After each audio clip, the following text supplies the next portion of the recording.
الهاكاثون الذي أخذ الطابع المجتمعي والذي توجه باستكشاف التحديات التي تواجه المجتمع فيما يتعلق بالشمول الاجتماعي والمساواة في النوع الاجتماعي وإيجاد حلول عملية لقيادة مجتمعية. وتم تنفيذ الهاكاثون المجتمعي من قبل جمعية التنمية المجتمعية والتعليم المستمر ضمن مشروع المشاركة المدنية والمجتمعية لمنظمات المجتمع المدني، والذي تم تنفيذه بالشراكة مع خدمات الإغاثة الكاثوليكية وتمويلاً من الوكالة الأمريكية للتنمية الدولية، ويهدف إلى دعم وتمكين المجموعات القاعدية والمساهمة في وضع تدخلات مدروسة لحل المشكلات القائمة. مع بداية شهر حزيران من عام 2022 وفي 23 تجمع في محافظتي بيت لحم والخليل، انطلق مشروع الهاكاثون المجتمعي، وذلك باستهداف 23 مجموعة قاعدية بأشكالها المختلفة والممثلة بالمجالس المحلية الشبابية ولجان المساءلة المجتمعية، وذلك لتمكين هذه المجموعات وتعزيز دورهم المجتمعي في صنع القرار على المستوى المحلي. مرت حياة مشروع الهاكاثون المجتمعي ب8 مراحل أساسية، حيث تم افتتاح مشروع الهاكاثون المجتمعي بمشاركة 84 مشارك ومشاركة بصفتهم أعضاء في المجموعات القاعدية المستهدفة من محافظتي الخليل وبيت لحم، وتم فتح باب الانضمام والتسجيل للمشاركة في المشروع، وتم انضمام 16 مجموعة قاعدية للمشروع. ركزت المرحلة الثانية من المشروع على تمكين المجموعات القاعدية المستهدفة من حيث بناء القدرات في عدة مواضيع ذات صلة بهدف المشروع، حيث تم تنفيذ برنامج تدريبي للمجموعات القاعدية وتناول مواضيع الشمول الاجتماعي والمساواة في النوع الاجتماعي، منهجية تقييم الاحتياجات المجتمعية، المبادرات المجتمعية، في كل من محافظتي بيت لحم والخليل، وبمشاركة فاعلة من قبل 84 مشارك ومشاركة ممثلين عن 16 مجالس محلية شبابية ولجان مساءلة مجتمعية. فكرة التدريب إنه إحنا نساعد المجموعات إنهم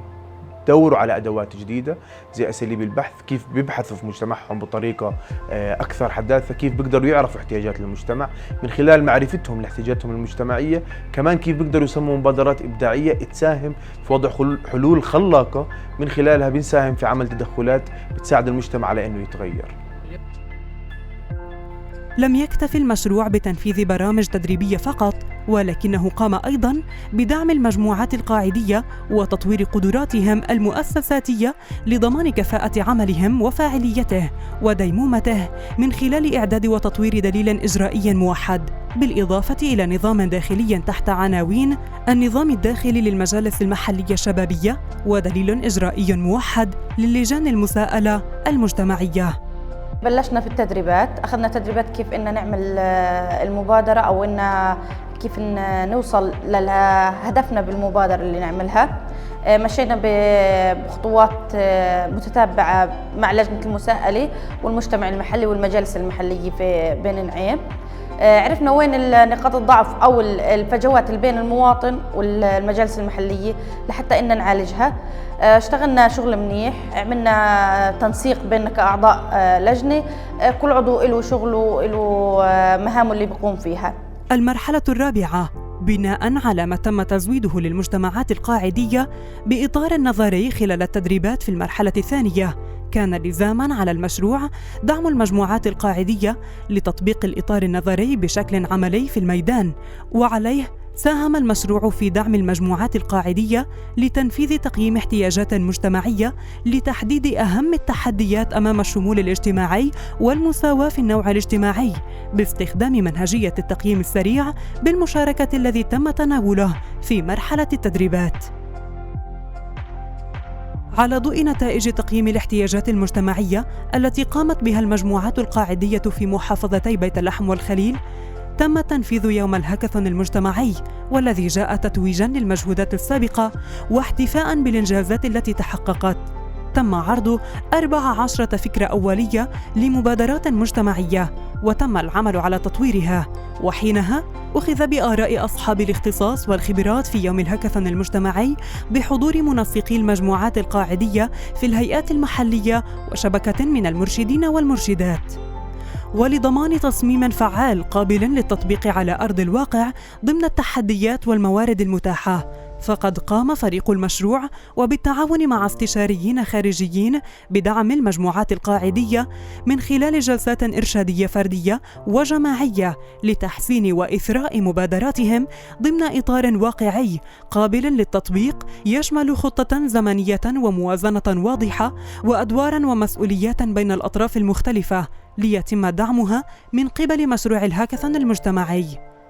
ولاحقاً للجلسات الإرشادية تم تنفيذ يوم عرض لجميع المبادرات من قبل المجموعات القاعدية لاختيار المبادرات التي أصبحت على جهوزية ونضج كافيين للتطبيق تمهيداً لتنفيذها ودعمها من قبل المشروع، وذلك بمشاركة لجنة متخصصة من فريق المشروع والشركاء، حيث تم عرض 12 فكرة مبادرة مختلفة تم إقرار العمل ل10 منها لجهوزيتها للتنفيذ، والتي تسعى بشكل مباشر إلى إيجاد حلول مجتمعية تساهم في التخفيف من آثار التحديات المتعلقة بالشمول الاجتماعي والمساواة في النوع الاجتماعي، وتزيد من مشاركة المجموعات القاعدية في صنع القرار على المستوى المحلي. وفي المرحلة الأخيرة وحصاداً لما تم زرعه، تم المباشرة بتنفيذ 10 مبادرات مجتمعية منوعة ومستجيبة للاحتياجات الواقعية لدى الشركاء والمواقع المستهدفة، من ضعف وصول التيار الكهربائي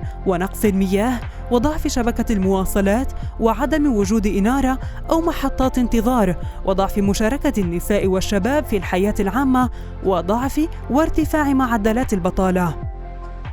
وتخللها تنفيذ 41 نشاطاً، حيث ساهمت هذه الأنشطة في معالجة جزء من التحديات التي تواجه الشمول الاجتماعي والمساواة في النوع الاجتماعي، والتي تم تحديدها في مرحلة تقييم الاحتياجات، حيث عقدت الكثير من جلسات الحوار وشكلت لجان المتابعة وأنيرت شوارع، وتم تقوية شبكات الكهرباء ووضع مواقف للمسافرين وافتتاح مراكز تعليمية وتطوير أوراق حقائق وتوقيع مواثيق شرف مجتمعية وعقد دورات بناء قدرات وتواصل مع صناع القرار والكثير الكثير. بعد أكثر من عام على انطلاق رحلة المشروع، ننظر بفخر واعتزاز على ما تحقق ونتعلم الدروس المستفادة، ونتيقن أن يد الله مع الجماعة، وأن مشوار 1000 ميل يبدأ دوما بخطوة صغيرة.